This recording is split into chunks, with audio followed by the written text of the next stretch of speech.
Hello, thank you for having me. My question is, when you're uh, like addicted to a substance or whatever in life, what is your take on how to change yourself and be better, and what's the best way to do it?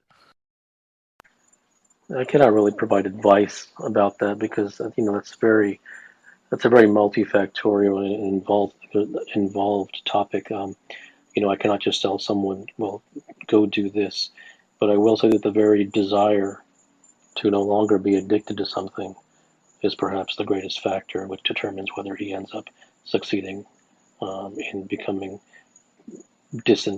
detached from it or not. Hi. Do all our actions in life stem from desire?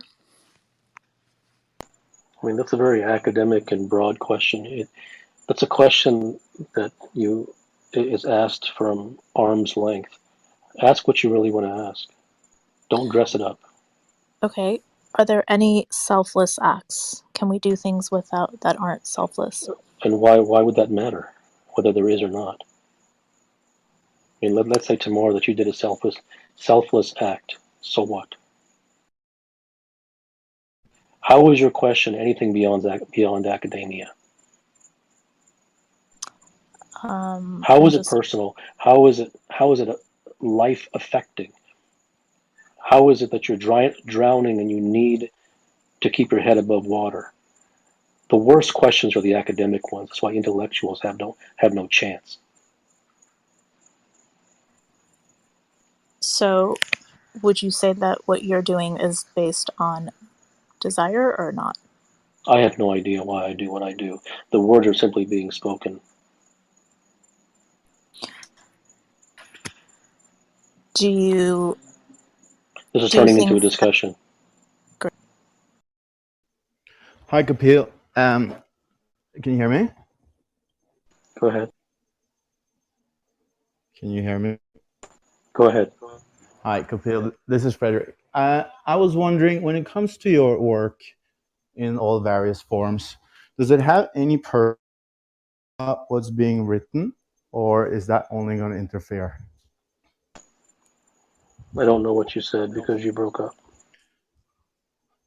You, when I'm exposing myself to all your different work in all various forms, does it have any purpose to think about what's being explored, or can Well, that be only? what I will say is this: um, when you read the words, you may think you understand, and in some cases, you may very well understand. Um, but it would be wise that when you read the words or when you hear the words, to bring with you a very intense possibility that what you think is being said is not what is truly being said. That simply the words at face value, that something perhaps far beyond what you think is being said.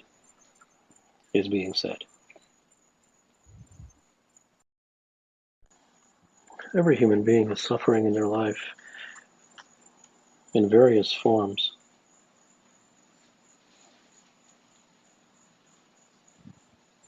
And while there is no compulsion for them to explore their suffering, this is not being recommended. They tend to find every way to waste their lives even further by asking things which have no instant relevance to their life. It literally is like a person who is drowning, but they're worried about their acne because they want to avoid the drowning, and not that they should face the drowning, but it is an illustrative example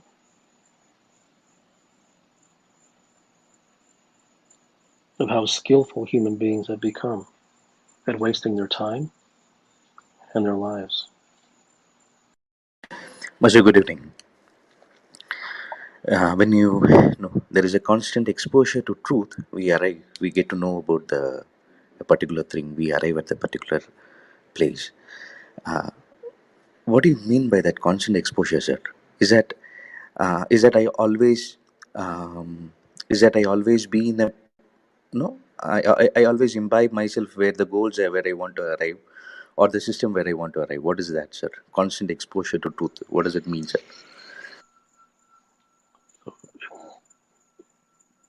Are you constantly exposed to air? Sir? Are you constantly exposed to air? Yeah, yeah, yeah. Okay. So are you doing anything about that? No. Okay. That's what exposure means. Exposure Okay. means constant exposure Ah, to words or dialogues ah. or discourses or whatever it may be that Okay, is absolute truth. okay, okay, okay. Thank you, sir.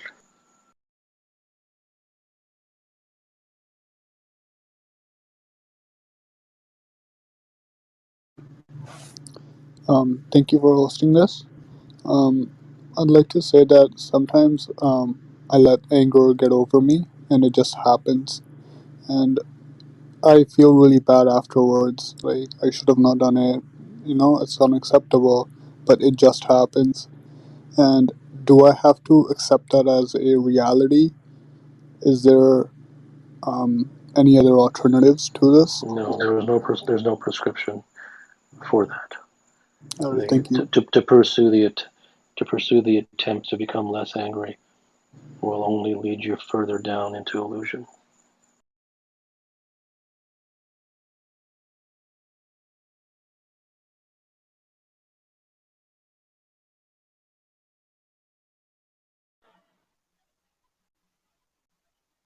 Uh, Good morning, sir. So, my question here is I know clarity comes from inside, but is it okay to just search clarity from outside at times when you are not, like when you feel connected, certain times, certain spiritual, messages comes to you and all that, but still, when you're not completely clear on certain aspects, is it okay to search the outside, or clarity only comes from within? Well, I am certain that you have attempted to search for this clarity outside before. Is this correct? I'm not able to clearly understand what you're actually asking me. Uh, can you repeat that again? I am certain that you have attempted to obtain this clarity from the various sources outside before. Is this correct? Yes. Okay. So, did you find it? To certain extent, in certain aspects, I can have clarity, but yet not in all the aspects or all the questions that I'm searching for. Okay. So, the if you have looked outside and you have not found it, then of what value is it to ask if it is okay to keep looking outside?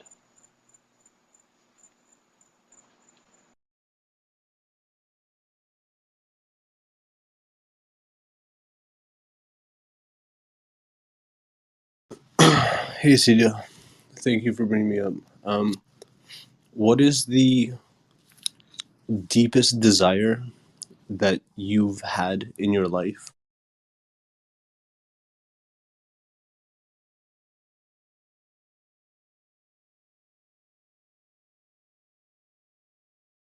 Hello, Siddha. Is life purely phenomenal or purely intellectual?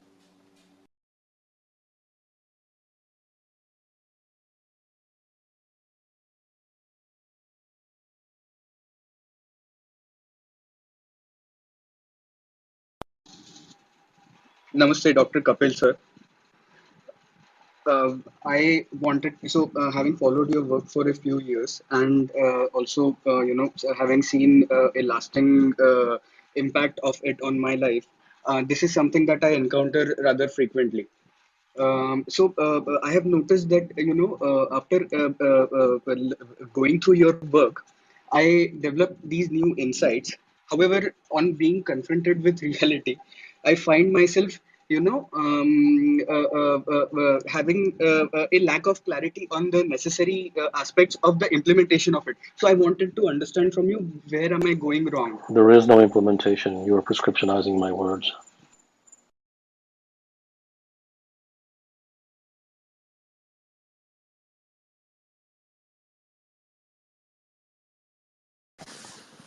If one has exposed themselves to your work and the forms that they have available to them, and found some additional suffering as it's broken pieces of his life, yet they don't find the sincerity to change or to consistently pursue truth, is that individual doomed? I think you can answer that question for yourself. Um,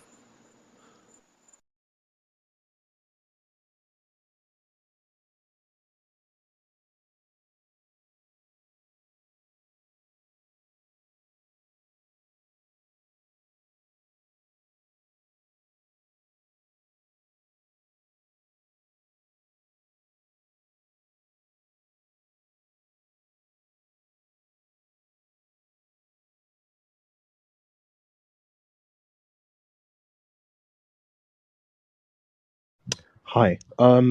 You said something earlier where you mentioned a person of truth can only walk alone. So I'm wondering.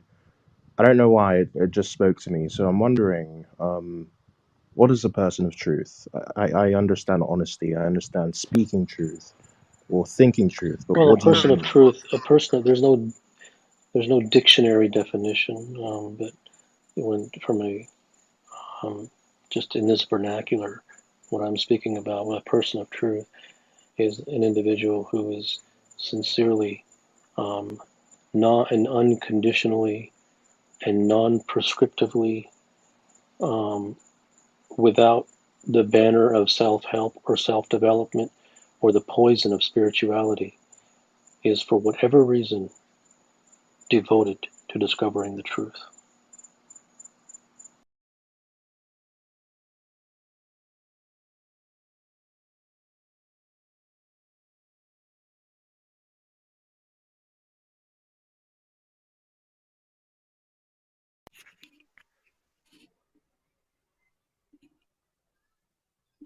Hi. So I just want to know if what happens after death, uh,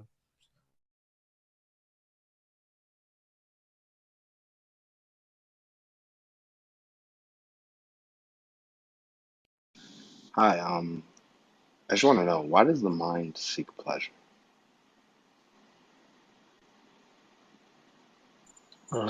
It's a very insightful question, but one that is very deep and very complex to simply provide a response to in this forum.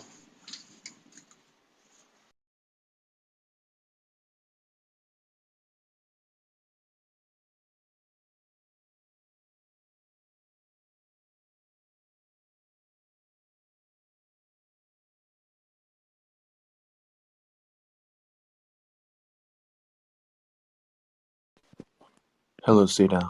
My question is, so I believe what I see is what my mind creates. So if I change how my mind sees the reality, with my own form of reality, my mind can change much. And if it does, would that help me a lot to reach the truth? No. Thank you.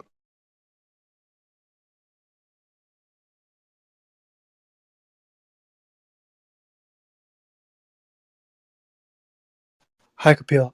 I just wanted to ask a quick question about the relationship between pleasure and pain. I know you always say that where there's one, there is the other. I guess when would you compare what I'm just trying to understand how it works. Let's say if you were to take a drug as pleasure and you feel the high, and is the low after you come down, is that the pain part where you feel that sense of withdrawal from not having that pleasure, or is the low coming from the fact that you're in the pursuing of pleasure, you make yourself unhappy until you get that gallop or that moment? Uh, There are all kinds of pains. You've just mentioned a couple of them.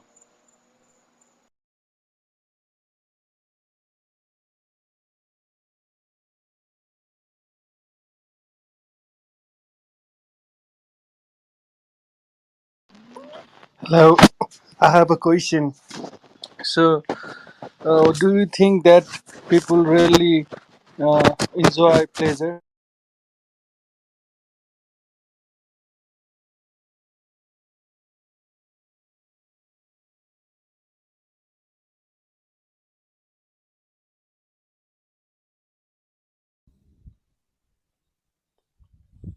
Hello, Kapil.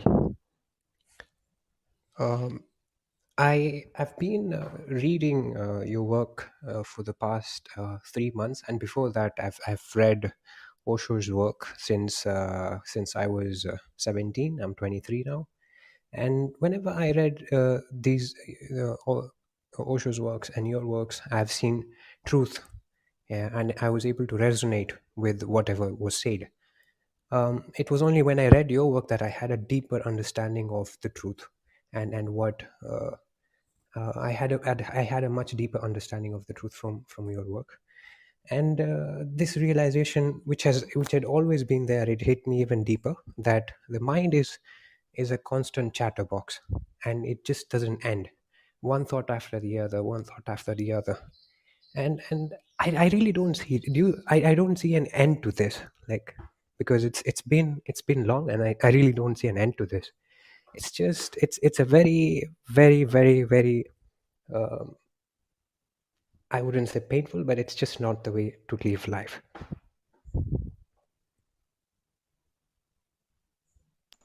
Okay.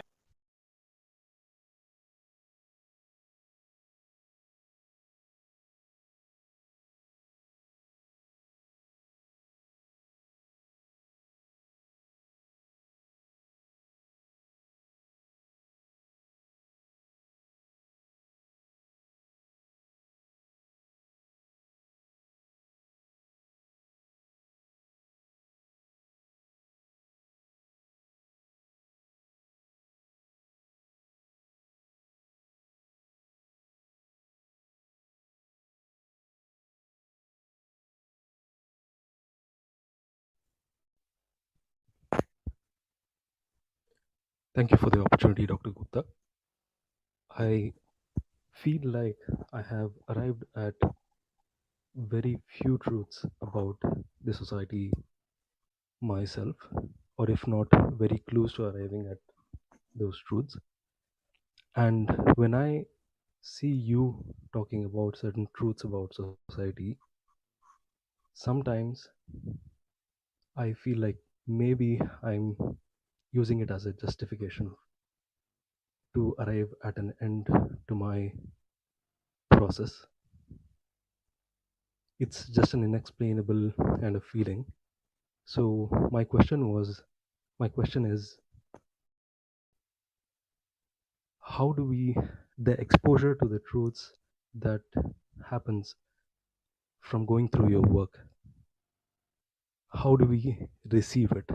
Or does There is no getting how. exposed to certain Whatever, truths, whatever, whatever. Do you drink water? yes, Okay. Is there a how? That once the water enters you, that you must do something about it?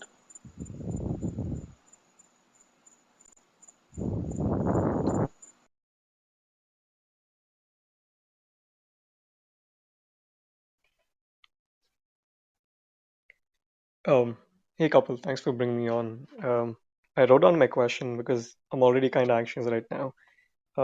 My question is, what's the truth behind the anxiety which takes over my mind before starting the easiest of tasks like cleaning my room or doing my taxes? despite knowing that there's no one to Yeah, it's the judge me. problem. Perhaps one of the most pervasive diseases of mankind is anxiety. Um, Perhaps the more insidious disease is trying to find a how out of it. No, there is a cure, but it does not come in the form of a how.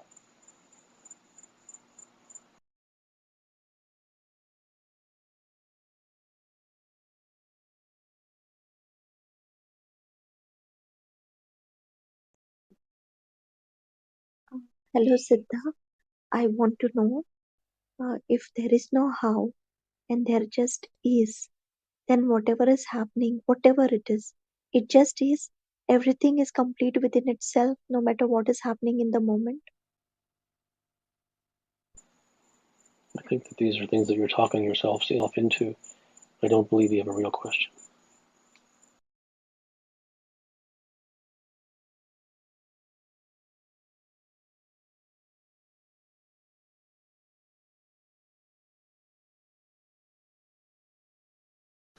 Thank you for the opportunity. I'm curious if you believe in any kind of universal design, life path for individuals, that what's come into their life has kind of come there because it's who they are, or at their core. Maybe I'm not asking it in the best possible way, but maybe you have thoughts towards what I'm saying.